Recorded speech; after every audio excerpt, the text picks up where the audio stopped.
Hi, I'm Jerome Hoberman. I'm the music director of the Hong Kong Bach Choir and Orchestra. I've been with the Bach Choir since 1992, which is definitely a long time. I guess really the only answer is that I feel particularly close to this piece. First of all, it's a Roman Catholic Mass composed by a Protestant, um, and also that it was composed over, or I shouldn't even say composed, it was assembled over a period of around 25 years. Almost certainly, Bach never imagined that it would be performed as a single piece. Bach, I, I would assume, could not think of performing religious music in a concert hall. I mean, the miracle of this piece, is that it works together as a whole so perfectly. I think music has its own spiritual value. As Beethoven wrote with the Missa Solemnis, it comes from the heart, may it go to the heart. Bach was recognized as an expert, a master of the style of his time, and his stylistic fingerprints were used as teaching material.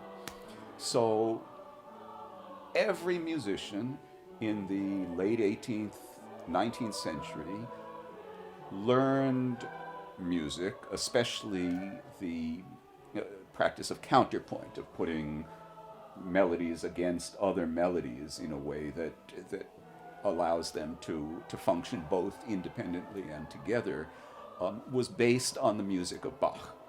So everybody grew up with Bach. Popular composers who might not know much about classical music, they know the name Bach, so if they want to find something of an older style, they find Bach. And I don't think this denigrates Bach at all. That just shows us how universal he is, because it works in that style also. We hear Bach in music of the Beatles. Forgive my dog for her comments. She does not agree with me. Oh, clearly she didn't agree with that. Lishka, that's enough.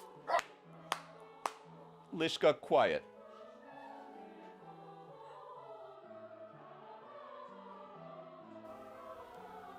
The performer is neither a servant nor a master of the composer, and the composer is neither a servant nor a master of the performer.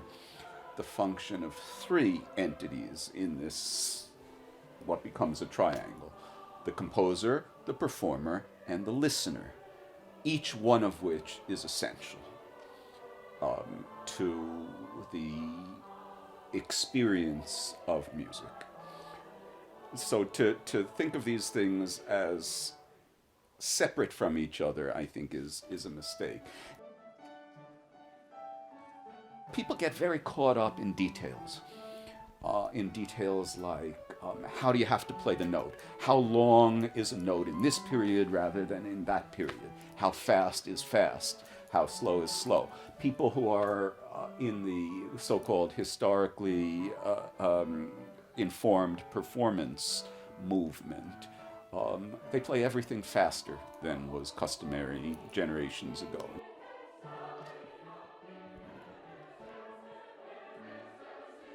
What do we mean by slow or fast?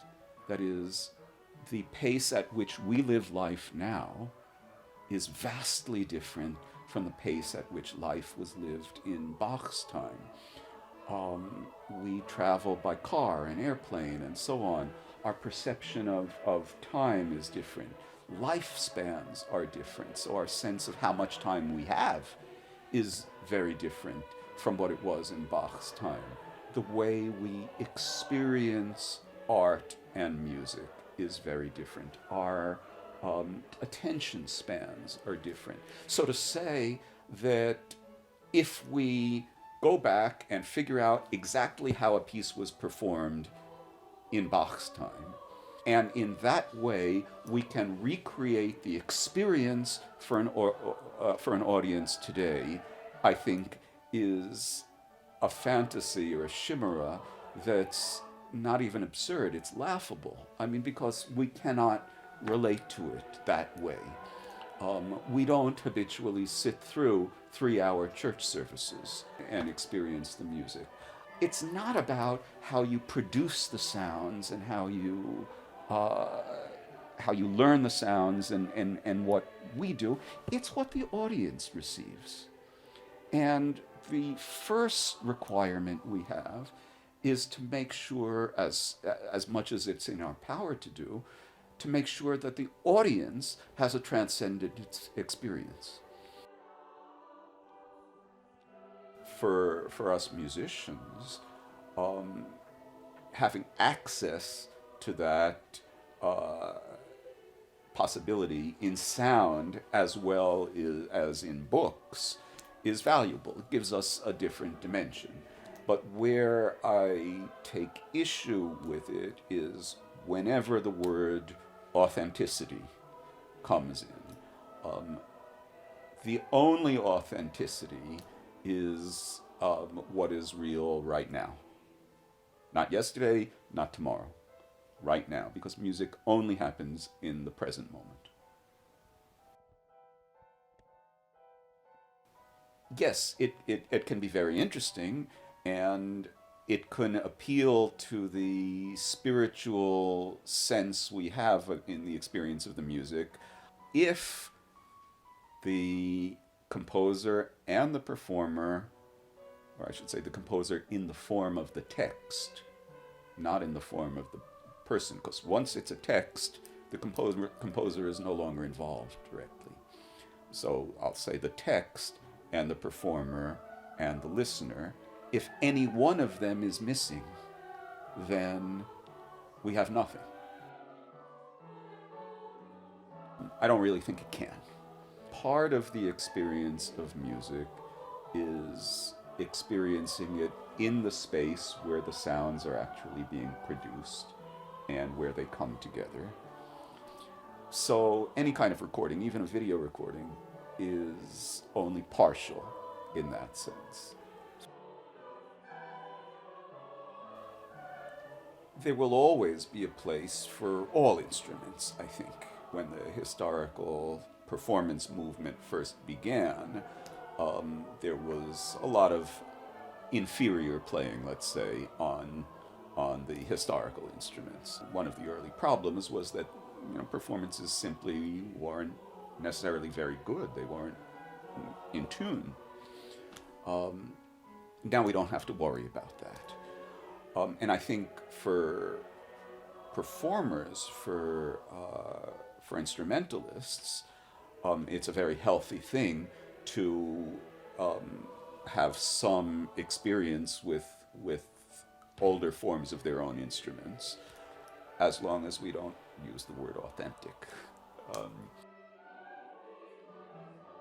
From a point of view of historicism, of knowing what things were like in terms of just the sounds that were made, that's great. But to hear, say, a Baroque orchestra that is playing Baroque period instruments in a 2,000-seat hall, where they cannot make the impact that they can in the space for which they were originally designed, that to me is very sad. The reason the instruments developed the way they did was partly, not completely, but partly because halls got bigger. The sound needed to get bigger in order to fill them. Also, older instruments had trouble that were much more difficult to play in tune. But somebody else is just as entitled to prefer the sound of a Baroque oboe. So I don't think I don't think they have to be in a fight with each other. We can coexist.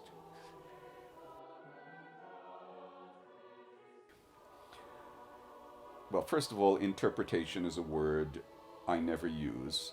There is no interpretation. There's only reading, score reading. That is, what I try to do as a performer is to read and understand the text as thoroughly, as deeply as I possibly can.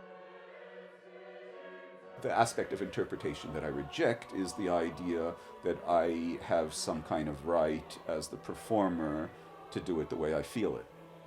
I don't. So there is no interpretation. There's only reading.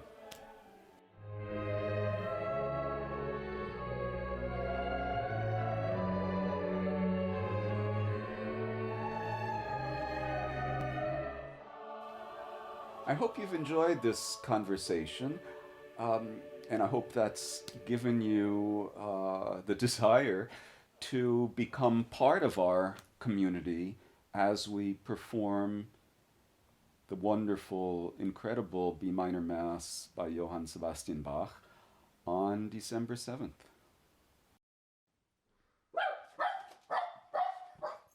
Good timing. Lishka, Lishka, that's enough. Lishka, no.